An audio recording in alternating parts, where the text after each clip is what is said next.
Hi, I am Ted Wood, the creator of this program, Behavioral Selling. Read the Buyer, Write the Sale. We start with a picture of an Indian chief back when I first came to Utah many years ago. I was coming down out of the mountains. I couldn't listen to my radio, but I got into the Salt Lake Valley and I turned the radio on.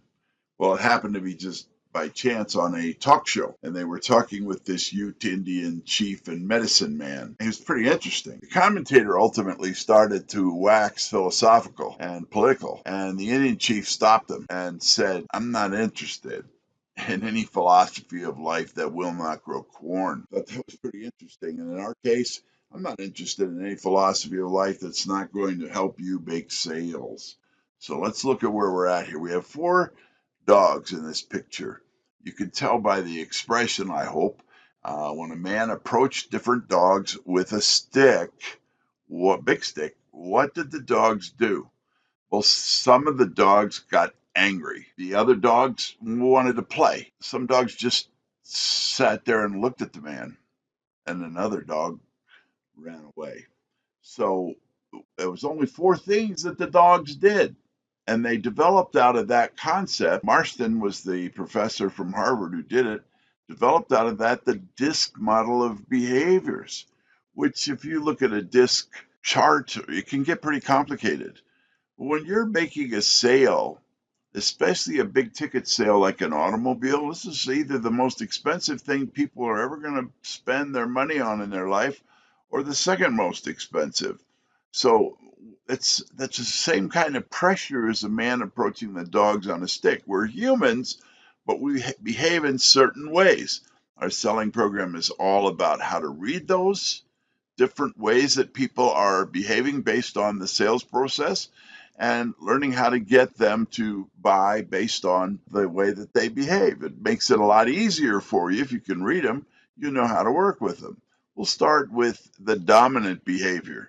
You can read these people, they're very high strung, they're impatient, they're controlling, they're task oriented. You can watch them jiggle their keys, click their pen, just whatever, some nervous type expressions. Well, we have lot of different scripts. We call it moves in a certain situation. What's your move? Like you were playing chess, takes pressure off the salesperson. What are you going to do? All right, they do this, you do that. This is Monty Hall. Gosh sakes, he personifies that type of behavior of influencer, the influential buyer. They're extroverted. They don't want to talk with you about theory. They're not interested in that. They want you to bring testimonies, facts, endorsements, especially what people that are important. They love that. That tells them that they, get excited about. They get excited. All right, maybe too excited. Here's a situation. This is a stable buyer. There's a tendency to step on them. What I mean by stepping on them, they're talking. You need to have a program to know what you can say to keep them talking. Because if you interrupt them, you step on them when they're trying to talk, they're going to not talk anymore, and you're not going to find out what you need to find out to make the sale. Next is comparison of two different kinds of behaviors. We're comparing, in this case, the stable behavior. David Suchet, he's the guy who created Hercule Poirot. He didn't create it, he actually played Hercule Poirot. He's a British actor. Interesting. He gets the opportunity to get this part, which was really the part of his lifetime. And he said, well, let me think about it. He took that opportunity when his brother could just, oh, you'd be great at it, David. It'd be just perfect for you. Well, he cares about what his family thinks. That kind of, and that's about a third of the buyers that come in are that stable behavior, and you can see it in their eyes as you look at David. He's the kind of person that looks intently at you as you talk, following your every word, nodding in approval.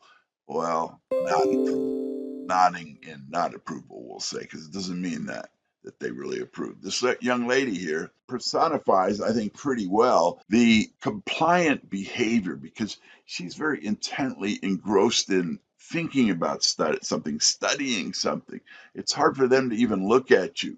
They look at you very briefly, but they're looking, and if when they are, they're not looking at you, they're looking through you. They're thinking, they're analyzing, they're analytical, they're making analyzations in their head while all this goes on. Okay, so that's what it's based on, but let's get into what the kind of thing that we're trying to get into. And one, your salespeople, you want them to be able to uncover actual budgets. So you're trying to put people into a car that's going to work, where the credit's going to get approved, where they're going to be happy, and going to need to find some people, dominant buyers, for example. They know what they want. If it's going to cost more money, in most cases, they're willing to pay it and have the money to do so. All right, backwards. Okay, this is, reviving dead deals. We have a complete system that's very effective in reviving dead deals. Doesn't work all the time, but it gets you where you need to go. At least you'll find out why they did not buy. Next is prospecting. Well, every company has different things. They don't want their salespeople to do this. They do want them to do that. Obviously, we're going to stay within that.